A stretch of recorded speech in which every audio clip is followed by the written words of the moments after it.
Hey guys, it's Allie again. I'm here to show you some more options that you get with Gimp and how you can go about removing something from a photo that you don't want, be it a tattoo, another person, and how you can make it look as natural as possible. I am no expert in using Photoshop, so please don't think that I can do magic because I cannot. But I can do enough to get by with crafting.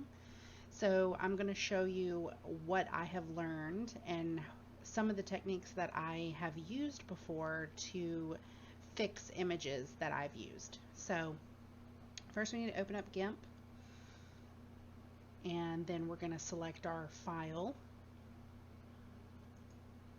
So open our file. Okay, here's our image, and let's say I don't want these anchor tattoos. So first I want to, because typically I use my images for a print image. So I typically will take this image, put it into Design Space, and print it out for something.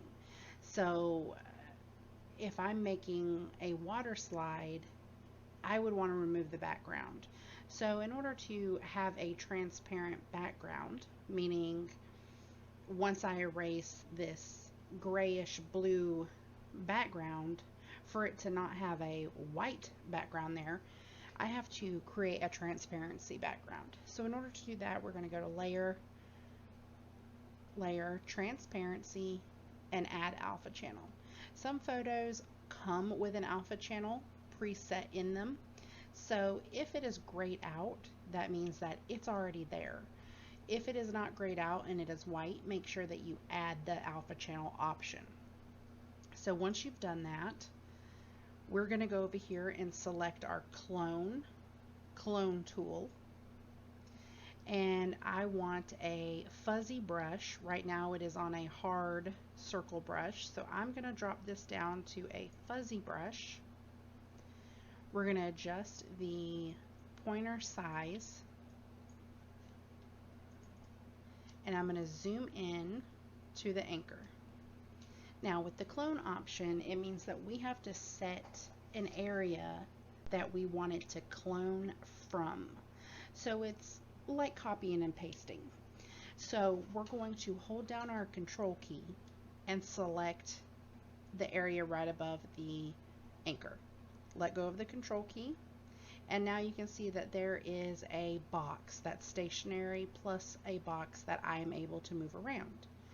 So with my cursor, I will place the box over an area of the anchor and slowly start clicking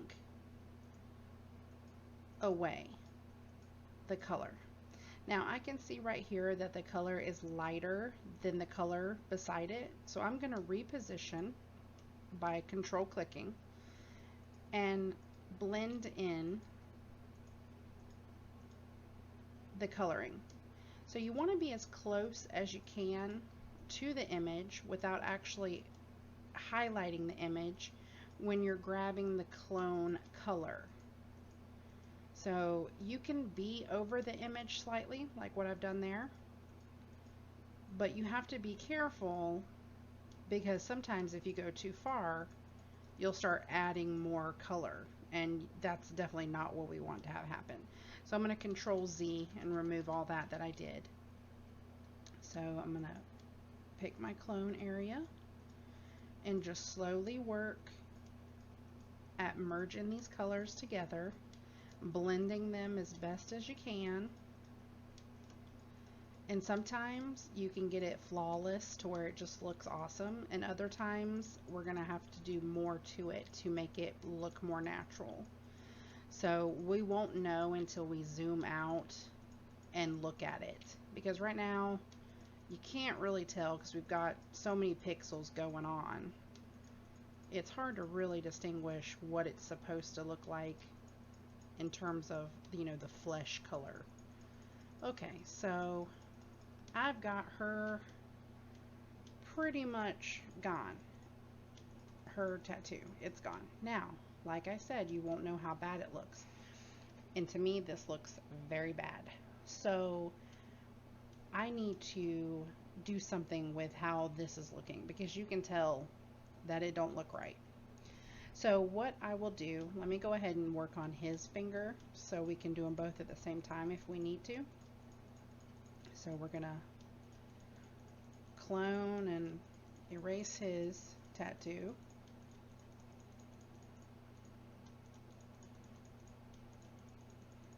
Just trying to get what you need as close as you can. Now keep in mind, if I was to clone right here where their two fingers are overlapping, it will physically clone that same thing. See, and that's not what we want. So make sure that you're actually picking the correct spot that you need it to look like. Okay, to me, both of those fingers look pretty bad. So in order to blend this better, you can have a healing tool, which again works just like the clone tool. And what it does is it kind of blends. So I'm going to redo the whole area again with the healing tool and see if that makes it look better once I zoom out. And then we'll go from there because I may need to do the next step. And this is all just, you know, you're physically having to edit the image. Okay, to me, her finger looks pretty good now. You can't even really tell that I took something away. His is still pretty bad. So let's go in here and heal his finger and see if we can get it to look right. And I feel like his is going to be a little more tricky.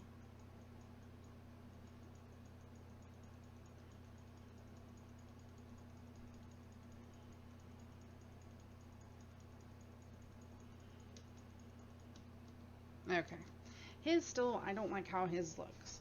So my next option is to go over here and click my dodge burn tool.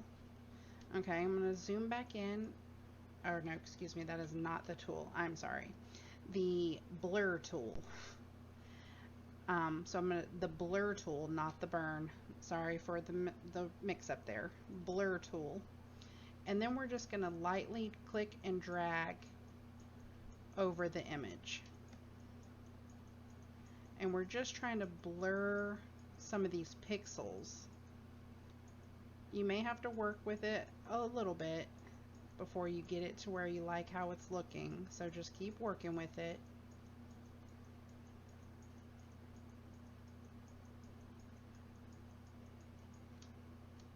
Zoom out.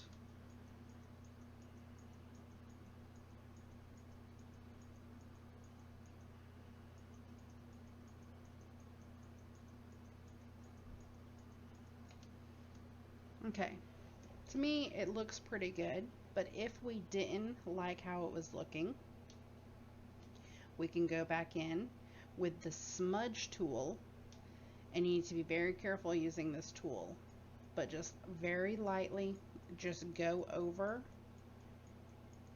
and you don't want to do it a whole lot, just a few swipes and be done.